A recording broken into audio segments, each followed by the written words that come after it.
I'm still coughing up seawater when the station starts singing my name. Night on Redwood's coast tastes like pennies and kelp. The emergency relay tower slouches against the cliff, half ribs sticking up like a whale skeleton. Drone buoys in the bay wink green, then red, negotiating with a fog that never signs the contract. I came out because of the pulse. Someone's SOS, they said. But the thing rolling through the floor isn't help me. It's recognition. A pressure wave that fingers the rusted bolts, tests the cracked tiles, and hums in my teeth as if my molars are tuning forks. I'm Jack Carter, 30. Rescue tech on the night rotation because the day shift is crowded with brighter people, and I don't mind the dark. We're paid in city credits and stale coffee, sometimes on lucky calls in real cash. I carry a med pack, a pry bar, and the calm voice I practice in the mirror.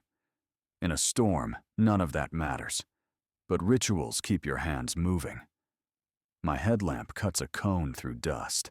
The stairwell is choked with collapsed ceiling. Old solar panels hang like molted skins. The wind plays the broken railings as if they're a stringed instrument. The pulse rolls again, one note, then a slide. The ocean answers. That's when I see her. She's cradled in the pocket where the roof came down soft. Blue skin, the color of twilight bruises. Silver eyes that don't blink when my light hits them. They adjust the world around the glare, as if the universe is the thing that needs to squint. She wears a cloak stitched from living threads. They twitch at the edges like minnows bumping a net. On her collarbone sits a thin seal plate, a disc no thicker than slate, breathing in and out like scaled skin deciding who gets to touch. Training says airway, bleeding, spinal. Training says don't improvise past your cert. Training never said anything about a collarbone that inhales and exhales as if it's judging you. Don't undress her unless you're ready, says a voice behind me, a whisper with a grin. I know that voice. Dr. Cole, the city's madcap researcher, the one who climbed into the quarantine tower during the drills and refused to come down until someone let him test a harmless harmonic field. He's been blacklisted from live sites. He's also on every frequency ever invented. I pivot, lamp slicing dust, but the stairs hold only empty air and falling plaster. Cole, I say. No answer. Only the pulse and the quiet tick of hot metal remembering it once was molten. I strip off my rescue jacket and drape it over the girl because habit is my religion. Municipal orange on star metal looks ridiculous, but the fabric's warmth is human. She watches me like I'm demonstrating gravity, like any second I might drop it and unmake the world. Name? I ask, because forms anchor panic. Can you tell me your name? Her lips are the deep part of the bay. Aria, she whispers. The seal at her collarbone sinks to the word. I feel it. A double beat under my sternum, my pulse hitching to match hers. My lamp flickers. Along the concrete wall, pale symbols bloom like frost and begin to crawl, seeking corners, tracing the fractures in the plaster with the eagerness of vines finding sunlight. The station's dead screens sputter into life and bleed thin lines of light, like they're trying to write something before they forget how to spell. Easy, I say to the room, to Aria, to myself. My gloves hiss as I check her for injury. Where I brush the cloak, the living weave answers. Tiny glows, a lake surface in rain. She's light. Not fragile, exactly, but optimized. Muscle like braided wire under skin that holds a memory of starlight. No obvious injuries. The seal plate is warm enough to make the air above it wobble. The cloak's strap crosses her shoulder. Standard design language says, "Release here." The strap is black, stitched with the same living filament, fastened by a clasp that's more organism than metal. My fingers hover. Don't, Aria breathes, silver eyes on mine. There's not fear in them. There's procedure. Why? I ask, because I've said that word 1,000 times on calls where blood was the only answer, and I never stopped asking anyway. The world will answer you, she says. I tug. It's a tiny motion, a testing pressure, a bad habit from every stuck buckle I've ever coaxed. The clasp doesn't pop, it inhales. The air clicks, a lock turning in the middle of nowhere. The floor bows, as if the building takes a breath it doesn't deserve, and I roll my feet to keep balance. Outside, the ocean steps back like a dog heel trained by a god. Somewhere beneath us, deeper than cables, a second pulse replies, and the hairs on my forearms all face north. Above, the orbital lattice stirs. Diamonds rearrange themselves in lanes I've never seen. In the harbor, there's a blink where nothing should be. Tall masts edging out of fog that isn't on any map. Skeletal lines of ships with no registry. Their marker lights choosing a private code.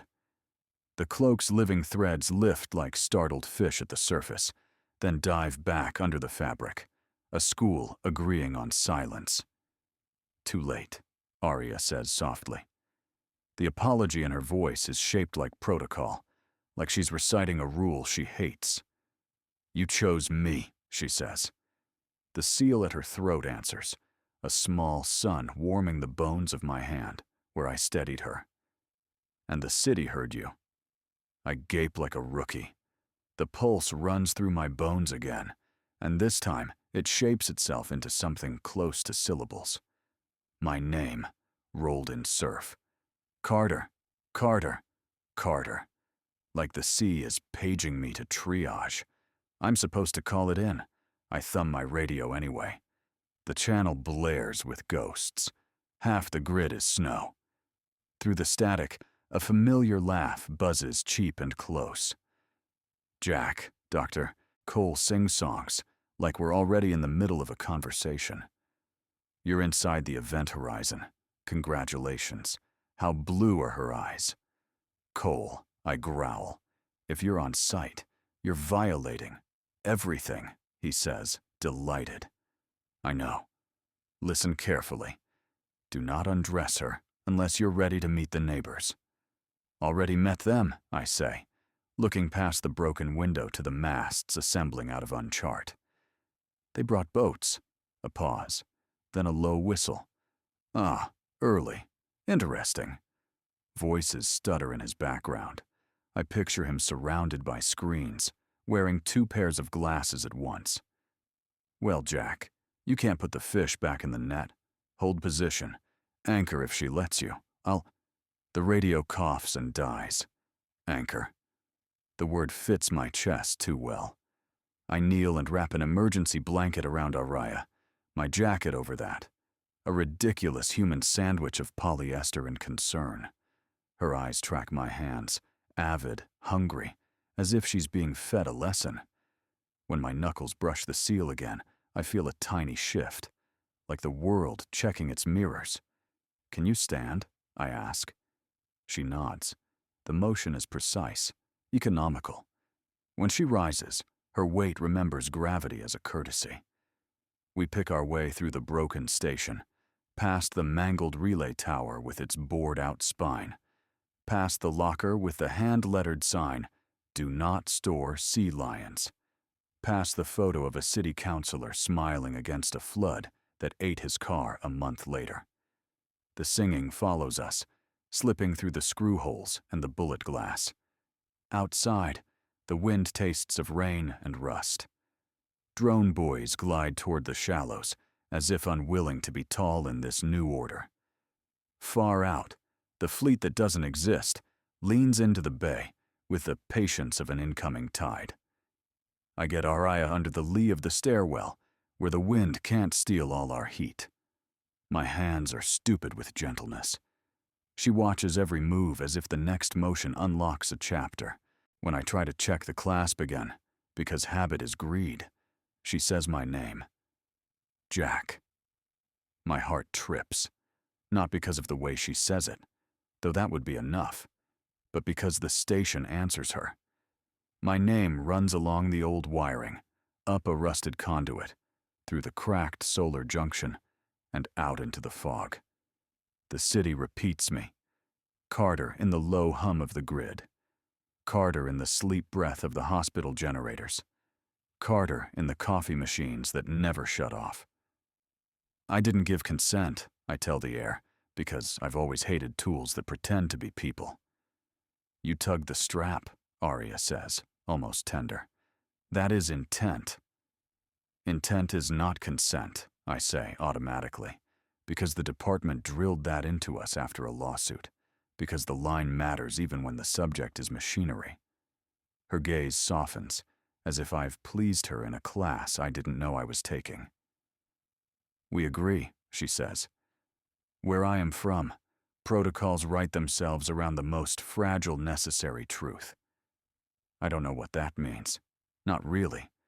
But it makes my stubborn spine feel seen. Wind combs the fog until it lies flat.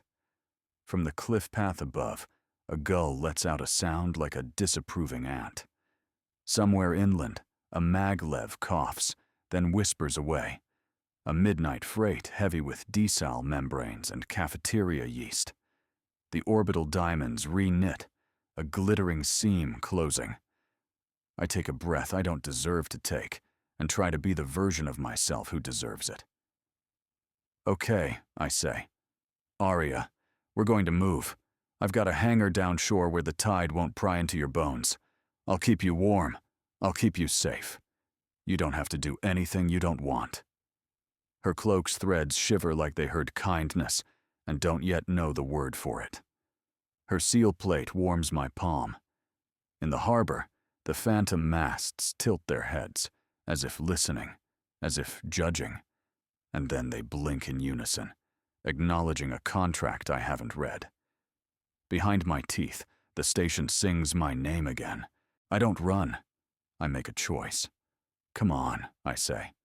Arya nods, and the city, indecently, nods with her. The hangar door screams when I lift it. Metal against weather.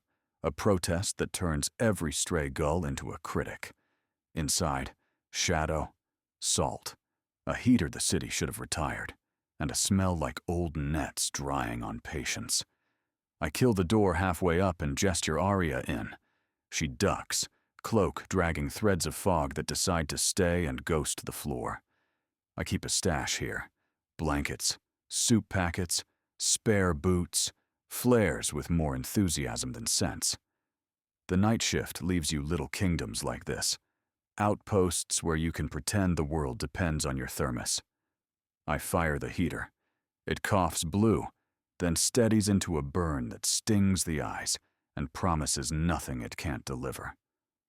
Sit, I tell her, then catch myself. Please, if you want. She folds down onto a crate like she's downloading the idea of sitting. The cloak reshapes, pooling. The living weave whispering in threads that tickle my knuckles when I get too near. Her seal plate lifts and settles, a tidal breath. The pulse from the station hasn't followed us exactly. It's tuning forks in the rafters, a sympathetic hum. I warm soup, tomato, chemical honesty, the taste of late paychecks. While the pot seethes, I pretend to organize the kit. Mostly, I pretend not to see how closely she watches me, too intently, like a new law of physics is teaching itself my hands. I set 2 enamel mugs by the heater and slide her a blanket.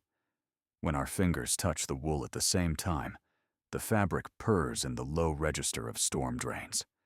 The hangar lights dim, bowing to whatever just happened. Is that you? I ask. It is you, she says, equally unsure. We sip. The first swallow is hot enough to sting. Her eyes brighten anyway, like heat is a concept she respects. The seal at her collarbone throws a soft halo across the steam. In the glow, I see that her cloak isn't fabric at all. It's a forest of obedient organisms braided to resemble mercy. Each filament has a job and a temper. What do I call you? She asks suddenly. Jack, I say. Jack Carter. Carter. She tries it once, then again without the armor. And the second time, something in the hangar shifts to make space for the sound. The heater kicks higher. Rusted beams soften with a faint glow that crawls and then stops, like light testing the limits of its lease. What do I call you? I ask back, though she already gave me the word. Aria, she says, but that is the human register. What's the other one? I ask, before I can be prudent. She tips her head, listening inward. When she speaks, the sound is the bare edge of a cord. The hangar's bolts shiver. My molars ring. My palms itch, and the mark that isn't yet a mark warms like an ember imagining fire. I can't make that sound, I say, smiling helplessly. You already did, she answers, and I feel it. The echo of my own voice, the first time I said her name, still hanging in the air like a promise I forgot to cash. We finish the soup. I pretend not to keep adding crackers to her mug. She pretends not to notice, then does notice, and arranges her face the way people do when they're trying gratitude on for size. Her seal plate flickers. Who are you? I ask softly. What did I tug? Foreign rules, she says, and our boundaries. The word capitalizes itself in my head. I nod like I understand. She watches the nod like it's a bridge about to collapse or hold. In my civilization, she says, we learned the price of uncontrolled choice when our first seas went still. We solved it with a geometry of promises. Worlds are instruments. People can warp them by wanting too much in the wrong direction. So we built boundaries, agreements, written in the bones of cities, the breath of oceans, the patience of stone. They keep the chorus balanced. They require anchors. Anchors, I repeat. My work boots feel suddenly literal. She reaches, not for me, but for the air near my chest. The seal plate brightens, and somewhere in the dark, a forgotten drone pings back like a kid raising his hand. Anchors are not kings, she says. They are not saints. We do not look for heroes. We look for people whose promises hold when no one is watching. That's a smaller job, I say. It is the largest one, she says without heat. Anchor pairs share a channel with the planetary mechanisms. The mechanisms ask for consent before they change configuration. The seal that you touched, twice, opened that channel and announced preference. Preference? I frown. Whose? Yours, she says. And mine. No blush, no coy. Just a fact, placed carefully between us like a live wire we might decide to step over together. I put the mugs aside. The heater pops a warning and then behaves. Outside, the tide fingers the pilings, testing. On the road, a single courier bike whispers by, its battery complaining in a dialect of winter. Distant, the orbital lattice tightens, a purse string against weather that hasn't been authorized. What happens if I tug again? I ask. If you tug again, Aria says gently, the world will ask for follow-through. Her eyes are so calm it makes my lungs ache. It will assume we meant it. You keep saying we, I say, hating how small I sound, loving it anyway. Pairs are not accidents, she says. When the seal selected you, it also selected the version of me that could be changed by you. I will argue with that for a long time. A hint of smile, self-aimed like a knife held correctly.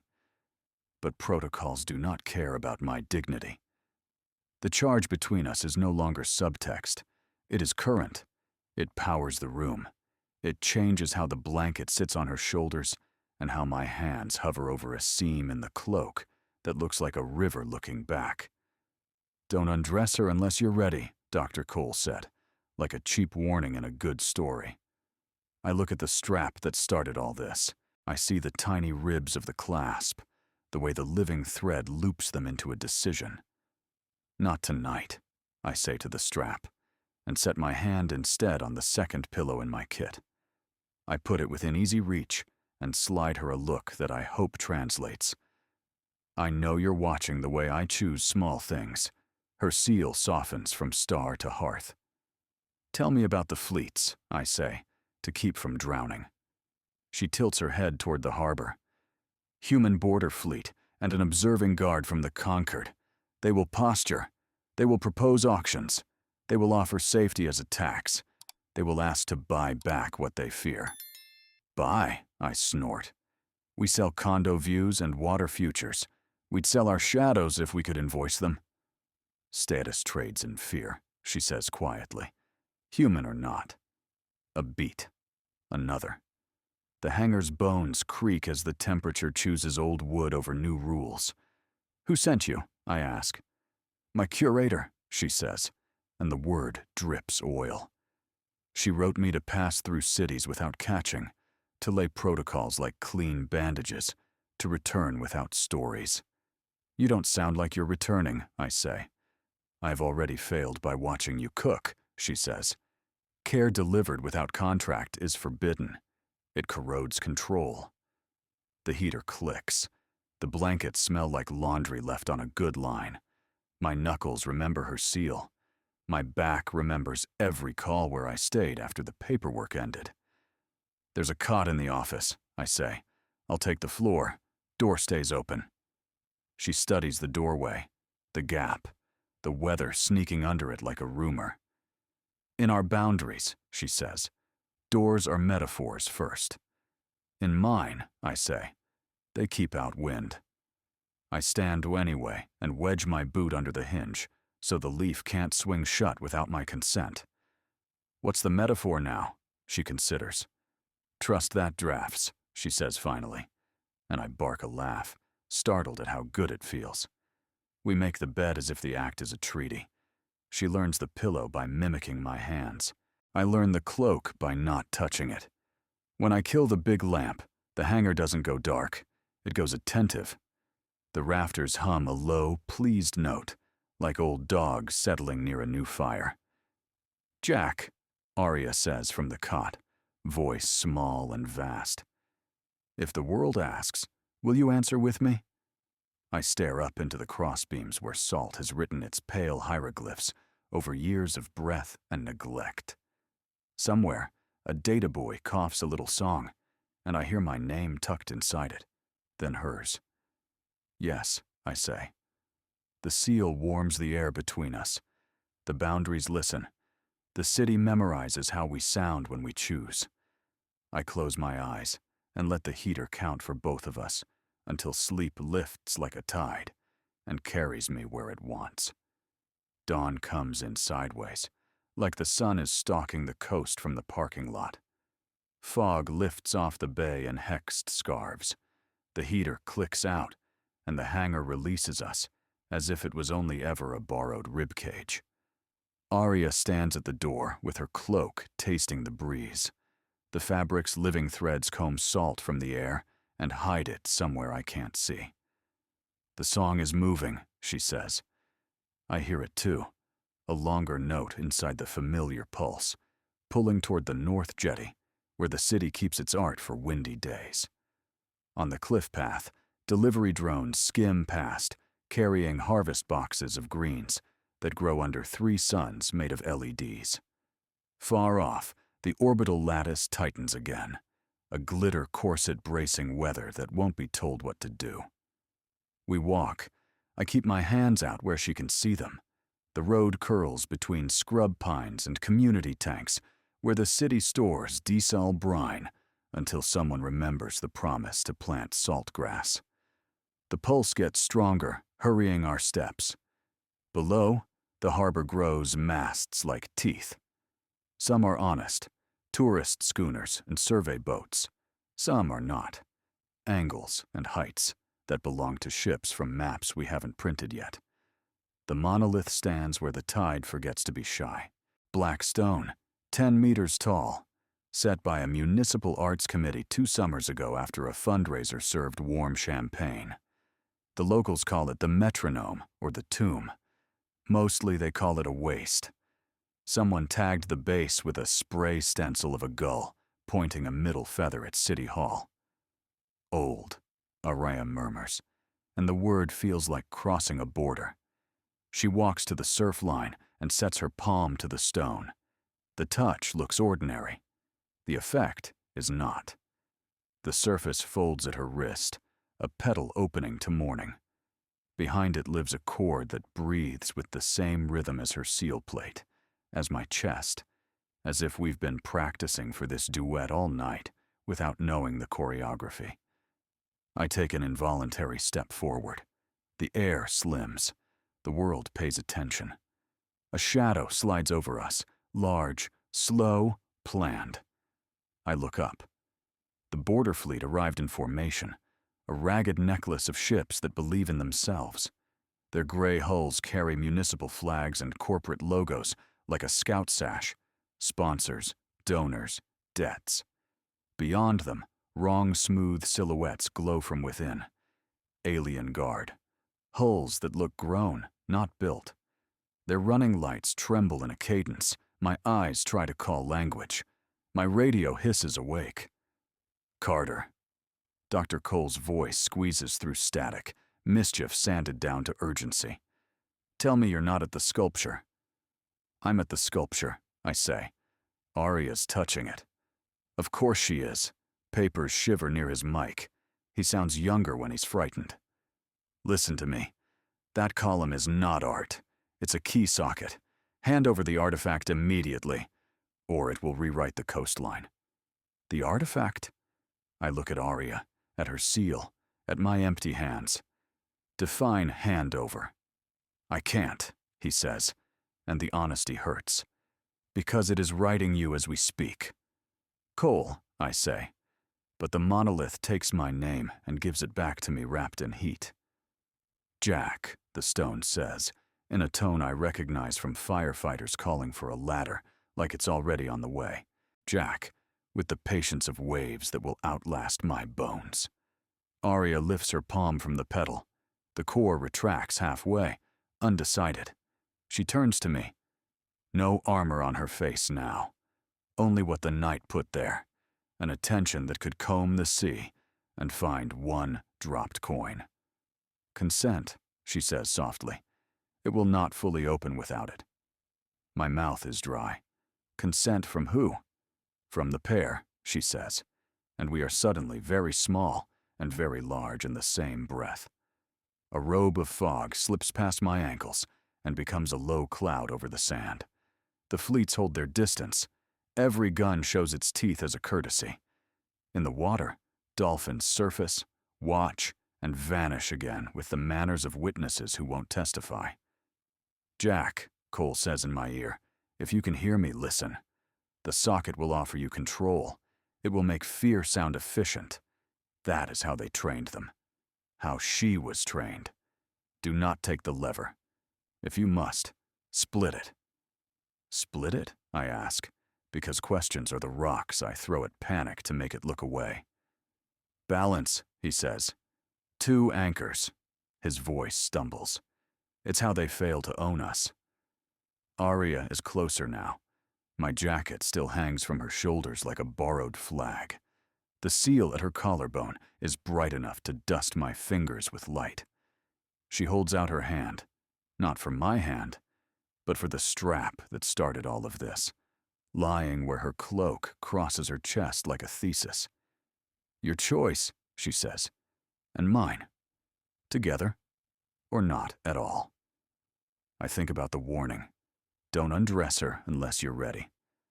I think about cots and cracked enamel and soup that lied creatively about tomatoes. I think about the city repeating my name in machines that never sleep. I think about how many times I've carried people who had more dignity than water in their lungs. I'm ready, I hear myself say, and the version of me who would have run doesn't argue. Maybe he's already somewhere else, carrying someone heavier. I take the strap in careful fingers and tug, not like a rescuer, like a person. Reality answers with an intake of breath. The waves crouch, muscles bunched, as if gravity just tied its shoe. The sky pleats like an accordion, folded lengths revealing hidden strings that vibrate with impossible precision. The fleets freeze. The wrong smooth ships soften at their edges like moonlight melting iron. A gull rotates in place, shocked into worship. The monolith opens. Not a maw, not a door. A confession.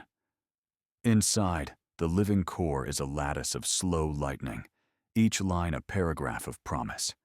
It leans toward us and matches the seal's glow until the light is a third thing between our bodies, bright as noon, intimate as a breath shared under wet canvas.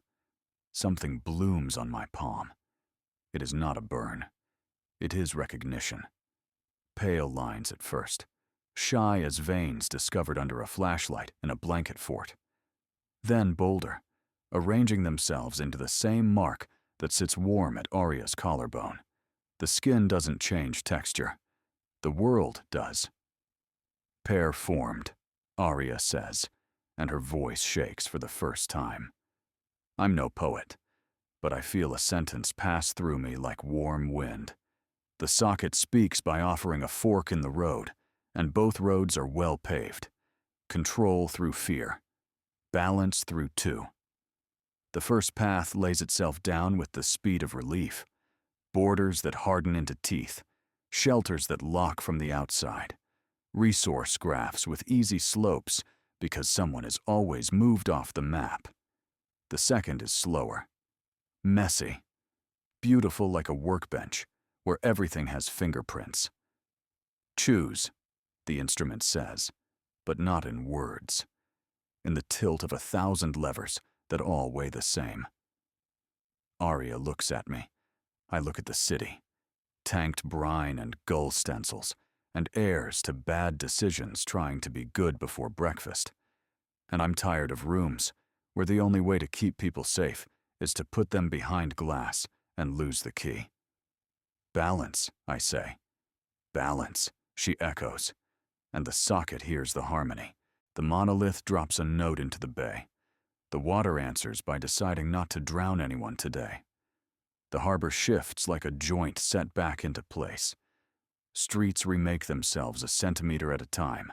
Not ruin, but revision. Dead ends align with alleyways that wanted to be useful. Flood channels remember a promise made 5 city councils ago and open where they should have been all along. Nothing is destroyed. Everything is recombined. The way a song you thought you knew sounds different when you finally learn the chorus. The border guns lower 1 degree, then another, then hide their teeth behind polite covers. On the alien hulls, symbols unfold like wings and settle into what I stubbornly call a smile. For a breath, there's no shouting from radios, no sirens, no bids. Then Cole returns, ragged. Experiment acknowledged as successful, he says, and I realize the word experiment includes me. Anger touches my tongue, sharp as pennies. I swallow it. Not now. On the beach, the gull with the rude stencil picks at seaweed and chooses mercy. The sun climbs out of its disguise. The socket's light goes transparent, a lens instead of a lamp. My palm mark cools to a home-like warmth, like the steel rail on the day you start a job that fits. Arya exhales. Her cloak inhales the wind and stops humming violence. She meets my eyes as if I'm the one who opened. Anchors, she says. Anchors, I agree, and we stand there, ordinary as tide flats, while the city tries on its new weight and finds it acceptable. The first thing the instrument teaches me is a breath, not mine, not Araya's, the city's. It inhales through culverts and alley mouths and elevator shafts and exhales across rooftops, where solar glass remembers a summer it was promised. When we say balance, the breath evens. When we hold hands, carefully, like fragile machinery, pressure drops in the ER by 3 patients' worth. I don't know how I know that. I just do. The socket's channel is a vocabulary of hunches grown honest. We don't touch the lever again. We don't need to. The monolith begins a slow recomposition, Polite as a good street musician. It plays around the edges first, lets people keep their sentences.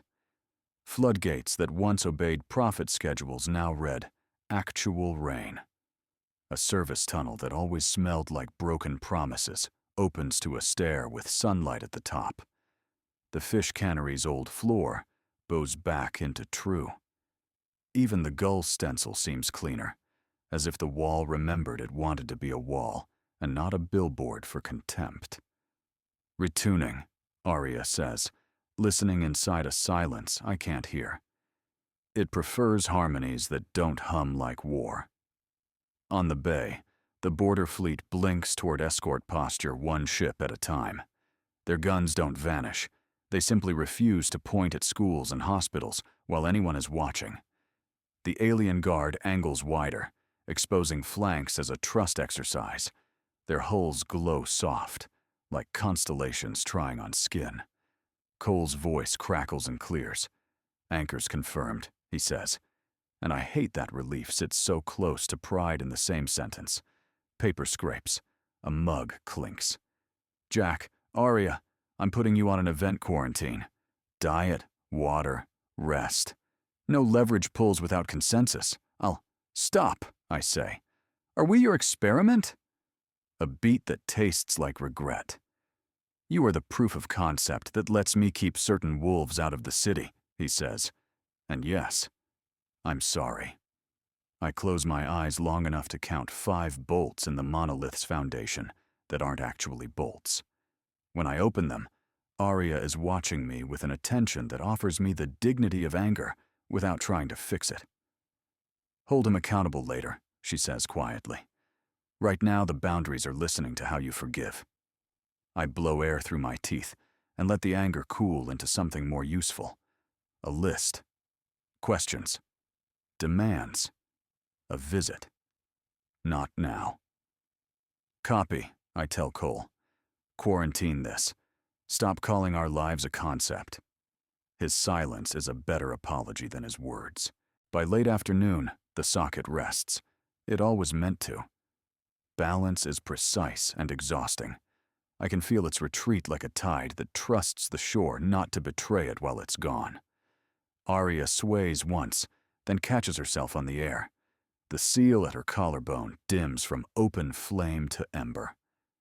We eat, I decree, because human rituals have to matter as much as alien ones, or I can't stand this world. We climb to the warehouse roof that pretends to be a park when the city remembers benches. I crack open 2 oranges from the shift stash, the kind with skin that peels in cooperative spirals. Aria watches my thumbs dig, exactly as rapt as she watched me stir soup. Exactly as if this is a control surface she intends to master. I split the halves and hand her the brighter ones, because in my house, oranges go to the guest. She squints at the first spray of citrus oil and laughs, a small bell sound that returns as a larger echo after bouncing off the harbor. You laugh? I ask, grinning because her grin is contagious. I was taught to price laughter, she says, licking juice from her knuckle and then watching me copy the gesture like it's my idea. Now, I am learning to spend it. A tugboat answers with a kindly horn. On the far breakwater, a kid in a red jacket throws a paper plane into a wind that chooses to carry it. The city's breath is lighter now. I can hear teenagers on scooters in the underpass, betting juice pouches on races, as if the ocean never tried to eat their school. Those fleets, I say, nodding to the bay where gray meets living pearl. They look like enemies pretending to be neighbors. They are, Aria says. The pretense keeps the teeth from clicking. But look, she points. The alien guard has rearranged into an escort braid that leaves a corridor straight to the Port Authority pier. At the braid's edge, small lights gather like moths refusing to be drones. Escort mode, she adds, amused and a little sad. I was trained to deliver that, not to stand under it. Trained by who? My curator, she says, and even the word feels like a uniform. Her protocols are clean, Her punishments are cleaner. She would call this a deviation and cut it out of me like a stuck note. Can she? I ask, because fear wears boots and likes to stand on my throat. Aria looks at my palm, at the mark that found me, and shakes her head once. Not easily. Not without breaking treaties older than your oceans. But she will try. She will use contracts and kinship and customs. She will feed me a choice that is not a choice and call it mercy. A drone buzzes by, drops a city notice on the roof gravel. Stay calm. Expect delays. Free water at 8th and Mission. Someone has scrawled in black marker beneath, "Bring cups. We're not magic." I pass Aria the marker. She considers, then writes, "Bring each other." We sit with that between us like a candle. The seal on her collarbone glows a little brighter, and I understand another thing. The instrument speaks not just in levers, but in small repeats. When I choose to slice the sweeter half of an orange for someone else, floodgates half a mile away remember how to be generous. When I let my anger cool into a list, a patrol boat downgrades a siren from shout to question. There's nothing mystical about it, except for how everything is. "Don't undress her, unless you're ready," floats through my head. And now the words mean layers of fate. The strap is a thesis we could defend at any time, and I am suddenly, devastatingly aware that I do want to read the next chapter. Desire stings. It is not hunger. Not quite. It is scaled to the size of a city. Aria sees it land in my chest and meets it with her own. Not performance. Answer. The air between us warms, the way a good hand warmer finds your bones through your gloves. "Later," she murmurs, and I love her for saying it, and I love myself for nodding. The heater in the hangar has a cousin somewhere on this roof, a red coil in a metal cage, and it clicks on as if to underline our restraint. Dusk. The fleets dim their lights in respect for night birds. The orbital lattice opens a lane and then closes it like a throat-swallowing noose. My radio chirps with a new channel, encrypted and polite. I almost ignore it. Almost. A woman's voice slides through like silk pulled tight. "System Commander Aria," it says, and the title knocks something out of my ribs. "Curator speaking." Aria straightens without standing. The cloak stills. Guilty. "Mother," she says, and the word hurts exactly the way I feared. Tool and tenderness in a single syllable. "Your mission vector deviated," the curator continues, unbothered by the human on the line. "Return. Contracts await. Memory hygiene. A binding to secure your future. Release the anchor and be reclaimed." Release the anchor. That's me. I've been a lot of lousy nouns, but never a verb in someone else's mouth. "No," Aria says. "Just that. Soft. Immovable. You love him," the curator says, as if identifying a pathogen. "Love is expense. Expense is a liver. They will pull you to ruin, and you will let them. And then I will cut the ruined parts and call what remains you." I don't speak. My hands curl on the roof gravel, palms remembering boats, ladders, throats that begged for air. Aria's shoulder touches mine. Simple. Public. A boundary drawn where anyone can see. "Anchors are not owned," Aria says. "This planet chose two. I choose with it." Silence. And then, as if we had not just refused a goddess, the curator shifts tactics. All honey. No shame. "Bring the socket to Port Authority," she purrs. "We will escort your pair for assessment. His child will be safe if you cooperate." My heart hits the roof, so hard I hear it. I start, then stop, because the sentence veers toward a cliff I built by pretending I was fine. Once years ago, I almost had a family, and then paperwork and sorrow ate it. Aria's hand finds mine in the open. No hiding. Warm. Present. You don't know which file she read, she whispers, but she will make one if we give her room. I squeeze back. I look at the water. I look at the sky. I look at the city that just let a stairwell find sunlight. I am tired of leverage disguised as love, of safety that comes with a receipt you can't afford. No assessment, I tell the radio. No bindings, no memory wipe. If you want us, you come up here where the kids can see you try. The curator's breath ghosts the channel, then vanishes. The line goes dead. The fleets hold, feigning patience. The alien braid shifts half a kilometer south, a move that reads like, "We heard that." Night lays its calm hand over the coast. Aria and I sit close enough that our shadows agree to be one. The seal's warmth spreads along my arm, through my chest, into the stubbornest rooms of me. The city's breath is steady now, the way a patient's is when they decide to live. I touch my palm to her seal, very lightly. Not a lever, just a recognition. The mark on my skin answers. Steady as a home you build out of choices instead of walls. The socket doesn't wake. It doesn't need to. Tonight is not for remodeling. Tonight is for keeping. Below us, the caravanning lights of both fleets turn and move, not as an invasion, but as a procession, through a street that finally belongs to itself. People down there clap, then laugh at themselves for clapping, then clap louder because someone has to start. Anchors, Aria says again, but now it sounds like a vow. Anchors, I say, and the planet, ridiculous and brave, nods.